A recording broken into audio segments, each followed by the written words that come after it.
A thriving, lush green garden tucked among the apartments at the south side of Westchester University. Campus gardens are a growing trend, but WCU has taken a fresh approach by integrating a garden focused on sustainability within the campus and involving the university and the community. With very limited space, even for academic purposes, getting this piece of land took several rounds of discussion and lobbying. Eventually, all the hard work paid off with the help and assistance of several like-minded people. We had been trying for a number of years to secure some land so that we could have a campus and community garden. So last year we were fortunate enough to find this space that even came with a shed. So we were thrilled to have it, and so through the collaboration and the generous funding of Dr. Tom Purse from the dining services here at Westchester, we were able to build this garden. So we also collaborated with some community folks, and including the Fence Authority, who helped with the fencing, as well as Feed the Burbs, which helped with some permaculture and some of the design of the garden. We had help from another wonderful faculty member who's been a great advocate for the garden, Joan Welch, and her husband open up their home to us and allow us to use their garage, as her husband is a carpenter, to build the composting system that we would be using in the garden, and construct a rain barrel where we could capture rainwater to use for some irrigation in the garden, and to help construct the boxes that would house the beehive that's in the garden. So we were able to initially get some of those things done. Every step of this garden was well researched in the design phase. Factors such as slope of the land, the amount of sunlight, the soil quality, and the space needed between plant beds were considered to ensure productivity.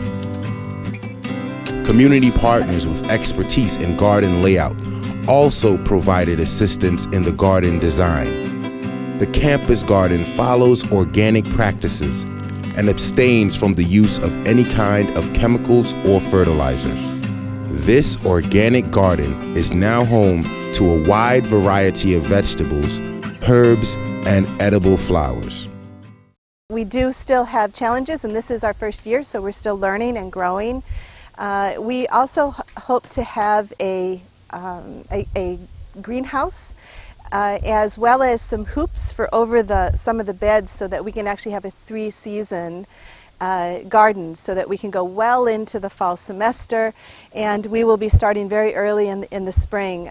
We rotate our crops so that some of the crops pull nitrogen from the soil, others give nitrogen back. The other beds, we have a wide variety of things planted. We have herbs including parsley, dill, basil, thyme, oregano, sage, lavender. There's probably others that I can't remember right now. We have a wide variety of different types of tomatoes, including some of the larger heirloom varieties, as well as my favorite, the tiny sun gold cherry tomatoes that are orange and are just sweet, delicious tomatoes. We have cucumbers, we have patty pan squash, watermelons, tomatillos, we have sweet peppers, we have hot peppers. What else do we have? We have okra, and we actually have a wonderful bed of edible flowers that are called nasturtiums that you can kind of add to your salad that give it a spicy, colorful punch. There are many special features that have been incorporated in this small organic garden. There is a composting unit inside the garden which turns biodegradable materials such as fruit and vegetable peels into valuable fertilizer for the plants. The irrigation systems within the plant beds keep the plants healthy with a minimal amount of water. There is a beehive which acts as a great resource for pollination and propagation of garden crops and will yield honey. It is also a great opportunity for students to learn more about the dwindling bee population. The campus garden also serves as an outdoor classroom. are working with faculty across the campus to get them to try and integrate it into their classes so that they can actually tie it to something substantive that the students are learning and really expand their understanding of the relationship between gardening and a wide array of issues. There are people in biology who are interested in using it in relation to things such as composting and how that can be a way to turn what we would normally throw in the trash can into wonderful rich fertilizer for the plants. And I think that that's one example of an important lesson. There's a new faculty member that's going to be joining the nutrition department, or maybe it's the health department, and they're going to be also using the garden as a part of their class. They have a test kitchen where the students actually prepare items, and the students are going to come out and work in the garden and actually then be able to use some of the produce and some of the kitchen demonstrations that they do in their classes. The art department is going to help us beautify the shed and some other interesting parts of the garden.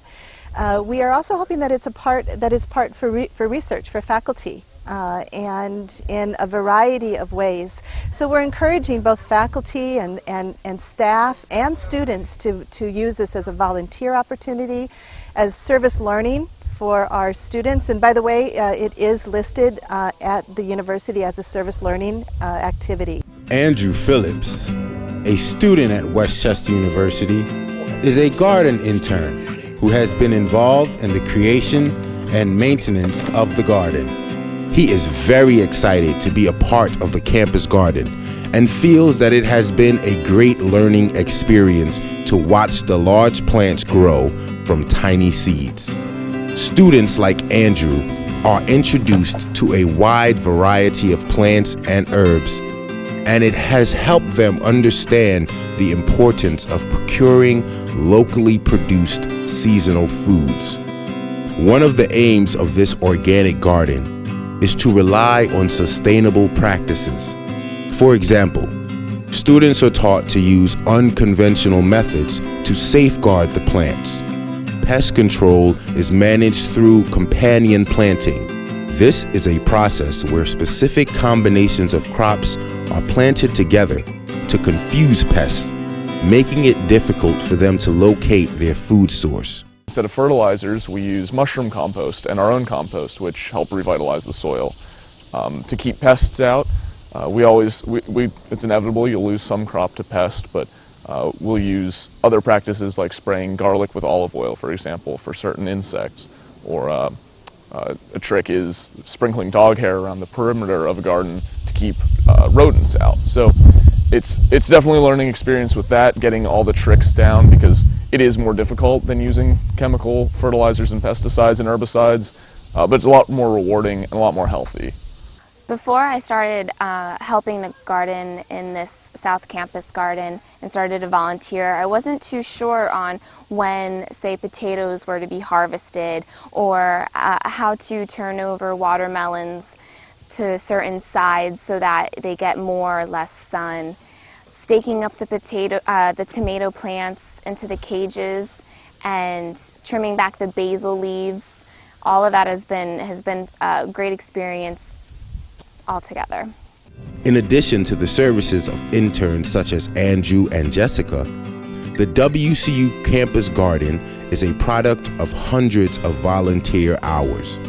Volunteers like Alfred have turned a patch of barren land into a fertile, thriving community garden within a span of a few months. We have put a small beehive in here, and we had some friends who helped us with that, and I was involved in that also.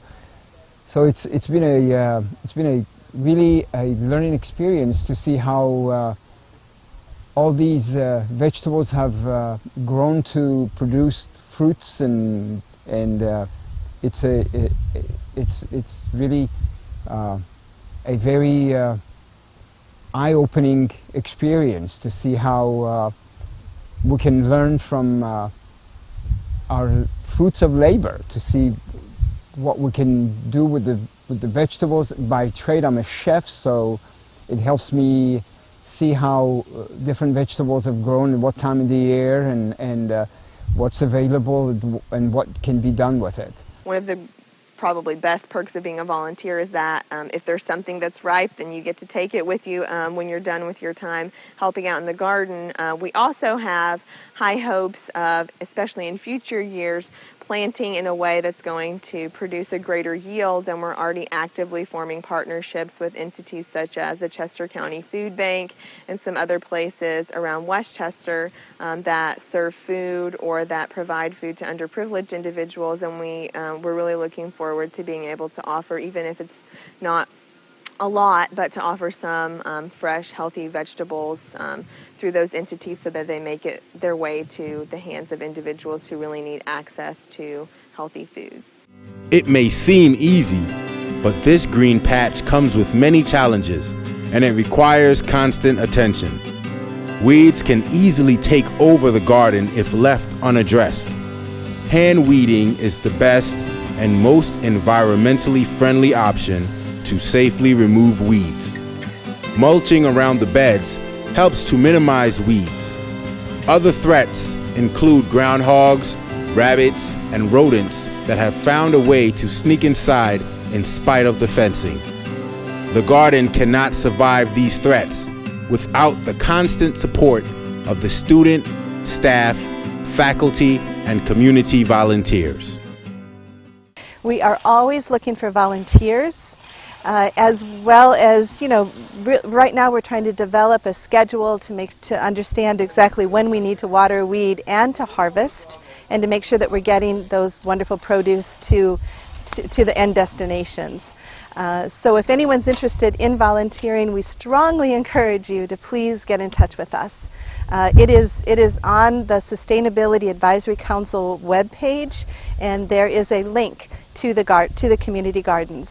The Campus Garden at Westchester University is a treasure trove that enhances biodiversity, expands teaching and research opportunities, and most importantly, develops a greater connection to a sustainable means of producing healthy food for students, faculty, staff, and the greater WCU community.